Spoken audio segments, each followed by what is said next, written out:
जाते हैं। मेरी भी इस धमाके से बच नहीं पाती, लेकिन डांटे एन मौके पे मेरी को लेकर बिल्डिंग से कूद जाता है, जिससे मेरी की जान बच जाती है। बाय द वे, प्लाज्मा भी इस ब्लास्ट में खुद को सैक्रिफाइस कर दिया था। अब इस पॉइंट पे दोस्तों 6th एपिसोड शुरू होता है, जहां हमें रैबिट और मेरी की लाइफ हिस्ट्री पैरेलल में बताई गई है। मैं अब आपको इनकी कहानी एक एक करके बताऊंगा, स्टार्टिंग विथ मेरी। तो मेरी जब छोटी थी तो उसके फैमिली में उसके मॉम एंड डैड थे, और बचपन से मेरी काफी बहादुर थी। वो हमेशा मॉन्स्टर्स को मारने की बात कहती, अपने हाथ में टॉय पिस्टल लिए। एक रात जब मेरी और उसकी फैमिली सबवे के थ्रू घर आ रहे होते हैं, तो एक रियल मॉन्स्टर इन पे हमला कर देता है। छोटी मेरी बिना कुछ समझे अपने टॉय गन से मॉन्स्टर को मारने बढ़ गई थी, लेकिन एन मौके पे मेरी की माँ उसे साइड खींचती है। तभी सबवे ट्रेन इस मॉन्स्टर को हिट कर देती है, जिससे ये लोग बच तो जाते हैं, लेकिन ये इंसिडेंट मेरी के पिता को मानो झकझोर के रख दी थी। एक तो मेरी के पिता उस सिचुएशन में फ्रीज हो गए थे, मतलब वो कुछ कर नहीं पाए। दूसरा कि वो इन मॉन्स्टर्स के बारे में अब रिसर्च करना चाहते थे। वो अपनी जॉब छोड़ दिए, दिन अपनी फैमिली पे बिल्कुल ध्यान नहीं देते, रादर बस मॉन्स्टर्स के ऊपर अपनी रिसर्च में लगे रहते थे।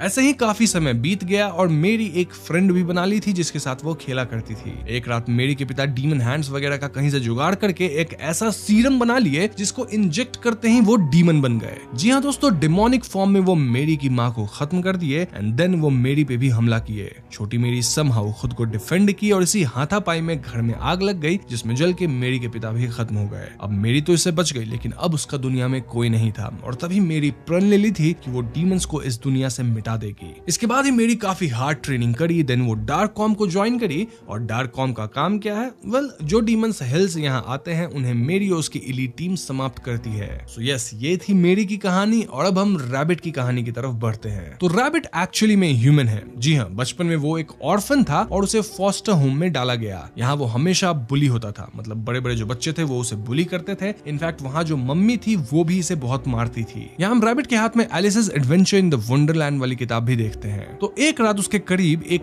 पोर्टल ओपन होता है, और ये पोर्टल क्वांटम डिस्टर्बेंस के कारण ओपन हुआ होगा। रैबिट इस पोर्टल में चला जाता है, क्योंकि यहाँ तो एनी हाउ उसकी जिंदगी नरक से कम नहीं थी। इस पोर्टल के थ्रू रैबिट मकाई यानी हेल में पहुंच जाता है, और वहाँ का एक जायंट डीमन रैबिट को मारने आता है। लेकिन वहाँ के कुछ छोटे और अच्छे डीमंस रैबिट को ना सिर्फ बचाते हैं, बल्कि अपने परिवार का हिस्सा भी बना लेते हैं। इन डीमन फैमिली से रैबिट को वो प्यार मिला जो कि उसे इंसानों से कभी नहीं मिला था, और रैबिट डीमन बच्चों के साथ पलने बढ़ने लगा। अब हम सब जानते हैं कि मकाई की हवा बहुत ज्यादा टॉक्सिक है, और इस वजह से रैबिट की एक छोटी डीमन बहन थी, वो सरवाइव नहीं कर पाती है। और तभी रैबिट ठान लिया कि वो अपने डीमन फैमिलीज को अर्थ जैसी सेफ जगह पे बसाएगा। रैबिट को यहाँ एक ग्लोइंग क्रिस्टल मिलती है, जिसपे कई साल तक एक्सपेरिमेंट करके वो एक ऐसा डिवाइस बना लेता है जिससे वो छोटे छोटे पोर्टल्स ओपन करके अर्थ पहुंच सकता है। बस फिर क्या था, रैबिट डीमन फैमिलीज को अर्थ पे ट्रांसफर करने लगता है एज रेफ्यूजीज। लेकिन अर्थ पे तो मेरी और उसकी एलीट स्क्वाड थी जो कि डीमंस को हंट कर रही थी, और ऐसे में रैबिट के कई फैमिली वाले मारे जाते हैं। एक बार रैबिट कुछ डीमंस को अबैंडन्ड बिल्डिंग में छोड़ के बाकियों को लाने जाता है, लेकिन तब तक मेरी और उसकी टीम अर्थ पे आए डीमंस को खत्म कर देती है। उधर रैबिट किसी तरह मकाई के डीमन लॉर्ड से बचते बचाते अपनी फैमिली को जैसे ही इस बिल्डिंग के अंदर लाता है, वैसे ही मेरी और उसकी टीम इन पे गोलियां बरसा देती है। इस शूट आउट में रैबिट के सभी परिवार वाले मारे जाते हैं, और रैबिट को खुद भी गोलियां लगती है। दिस वाज द मोमेंट जब रैबिट का दिमाग सटक गया, और वो ठान लिया कि उसे डार्क कॉम से बदला लेना है। इनफैक्ट उसे तो सब कुछ ही खत्म कर देना है, because this world does not deserve anything good. उस दिन रैबिट खुद को बचाने के लिए ब्लड ट्रांसफ्यूजन डिवाइस अपने शरीर पे लगाता है, देन स्कार्स एंड सब कुछ हाइड करने के लिए रैबिट वाला मास्क अपने फेस पे स्टिच कर लेता है। And hence the origin of a great villain. तो दोस्तों, अब आप समझ गए होंगे कि कैसे मेरी और रैबिट की कहानी कोइंसाइड करती है, और इसी के साथ अब हम फाइनल 2 एपिसोड्स में पहुंच गए हैं। तो 7th एपिसोड में हम रैबिट को मकाई में एक हॉर्न्ड डीमन से मिलते देखते हैं, जो कि रैबिट को ना सिर्फ वर्जिल का खून दिया, बल्कि अदर हाफ ऑफ एमुलेट भी देता है। इनकेस आपको याद नहीं तो मैं याद दिला दूं कि एमुलेट 2 हिस्सों में बटा था, एक डांटे के पास है और एक उसके भाई वर्जिल के पास था।